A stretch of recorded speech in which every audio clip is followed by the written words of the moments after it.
अखिलेश यादव जी के नेतृत्व। ये हैं सुश्री सदाब फातिमा जी, जो 2 मई 2024 को बदाऊं में शिवपाल यादव और अखिलेश यादव की उपस्थिति में दोबारा समाजवादी पार्टी की सदस्यता ग्रहण की हैं। जहूराबाद इनका गृह क्षेत्र है और आज जहूराबाद में प्रथम आगमन है। सनातन पांडे यहाँ से बलिया लोकसभा से प्रत्याशी हैं। आज फातिमा जी का स्वागत समारोह है।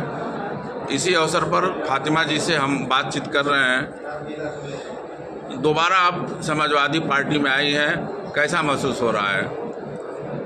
अपने परिवार में आने जैसा है और हम लोग देखिए समाजवादी विचारधारा के पोषक रहे हैं। ये वो विचारधारा है जो डॉक्टर लोहिया से, गांधी जी से कहना चाहिए, क्योंकि वास्तव में गांधी जी से बड़ा कोई समाजवादी नहीं होता। गांधी जी से, डॉक्टर लोहिया और जनेश्वर मिश्रा जी, मुलायम सिंह यादव जी से होती हुई ये धारा अविरल प्रवाहित हो रही है और हम लोग उसी धारा के मानने वाले लोग हैं। और अखिलेश यादव जी के नेतृत्व में पूर्ण आस्था रखते हुए मैंने 2 मई को समाजवादी पार्टी की सदस्यता पुनः ग्रहण की। आपको क्या लग रहा है कि उत्तर प्रदेश में जो भारतीय जनता पार्टी कर रही है कि 80 की 80 सीटें जीतेंगे, आप काफ़ी इस मामले में विशेषज्ञ मानी जाती हैं, क्या लग रहा है आपको? मैं तो इतना ही कहूँगी आपसे कि पश्चिम से जो आंधी चल रही है, हवा चल रही है, वो पूरब तक आते आते तूफान में बदल जाए। ये क्या कह रहे हैं क्या नहीं कह रहे हैं हम उसकी बात नहीं करते हैं। 80 छोड़िए, वो तो कह रहे हैं हम 400 के पार हो जाएंगे। और उससे भी बढ़ करके उनके साथी हैं एनडीए गठबंधन के बिहार के मुख्यमंत्री जी, आपको ध्यान होगा, उन्होंने कहा हम 4000 पार हो जाएंगे। तो मई की गर्मी सर पे चढ़ गई। 4000 पार हो जाएंगे, 400 पार हो जाएंगे। हमको लगता है कि इस बार देश की जनता इनको 440 वोल्ट का करंट इतना तगड़ा लगाएगी कि इनको खुद लगेगा कि हम कहाँ पार हो गए। प्रधानमंत्री जी इस समय काफ़ी प्रचार में कह रहे हैं कि अगर इंडिया गठबंधन सत्ता में आया तो आपका मंगलसूत्र मुसलमानों में बांट देगी, आपका हक मुसलमानों को दे देगी। ऐसा क्या है? मुसलमान महिलाएं तो मंगलसूत्र पहनती नहीं है। देखिए, मैंने भी नहीं पहना है। मंगलसूत्र हम क्यों करेंगे? मंगलसूत्र छीनने के लिए उनके मित्र लोग कम हैं, अडानी जी, अंबानी जी।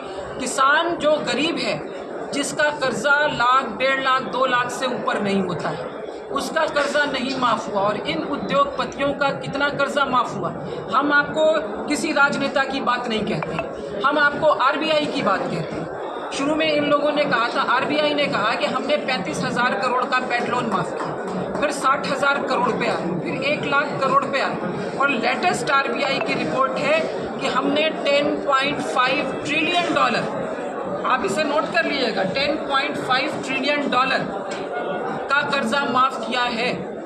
ये कह रहे हैं यानी जितने की आप अर्थव्यवस्था बनाना चाह रहे हैं $5 ट्रिलियन की, वो तो अभी तक बनी नहीं। $10.5 ट्रिलियन का कर्ज माफ़ कर दिया। ये आरबीआई की रिपोर्ट है, हमारी नहीं है। और खुद इनके जो मंत्री रहे हैं, वित्त मंत्री, राज्य के वित्त मंत्री, उन्होंने कहा लोकसभा के अंदर 2 लाख तक की बात उन्होंने मानी। आरबीआई ने $10.5 लाख ट्रिलियन की बात मानी है। इतने में तो हिंदुस्तान का किसान खुशहाल हो जाएगा। अग्निवीर योजना चलाने की ज़रूरत नहीं पड़ेगी। 1.5 लाख पद फौज में खाली हैं, वो क्यों नहीं भरे जा रहे हैं? आप उनको इस तरह से लटका के रख रहे हैं। इस सरकार में ना तो नौजवान सुरक्षित है, 30 लाख नौकरियां खाली हैं, पेपर लीक हो रहा है, और महिलाएं तो एकदम असुरक्षित हैं। मैं आपसे कह रही हूँ, बीएचयू में जो उन लड़कियों के साथ में हुआ, उसमें कौन लोग थे बलात्कारी? वो भारतीय जनता पार्टी के पदाधिकारी थे।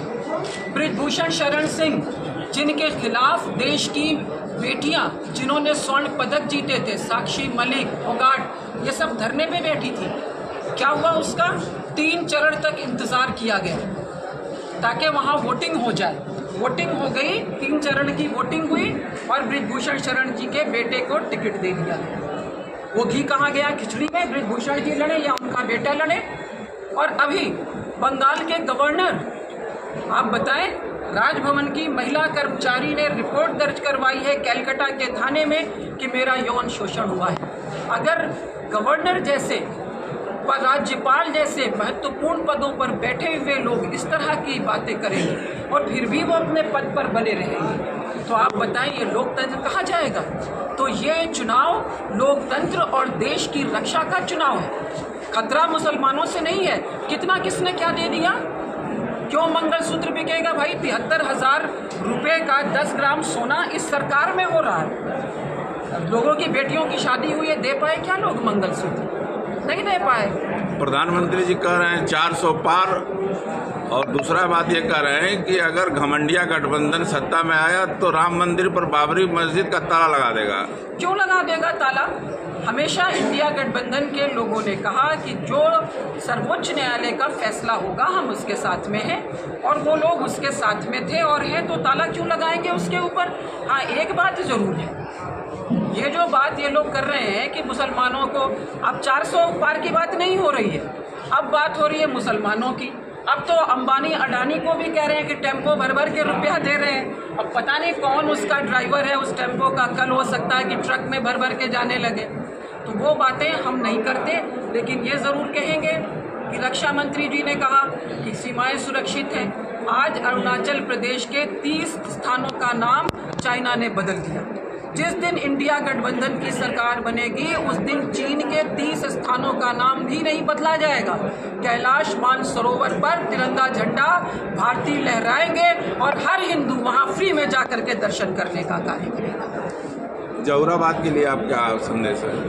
अरे अब राष्ट्रीय पर नहीं सुनेंगे? यहाँ तो लीजिए, यहाँ सुन पर तो लीजिए, ये जो एनडीए गठबंधन है इसका डीएनए खराब है जी, इनका डीएनए ठीक नहीं है, क्योंकि इसके जो भी दल हैं ये आरएसएस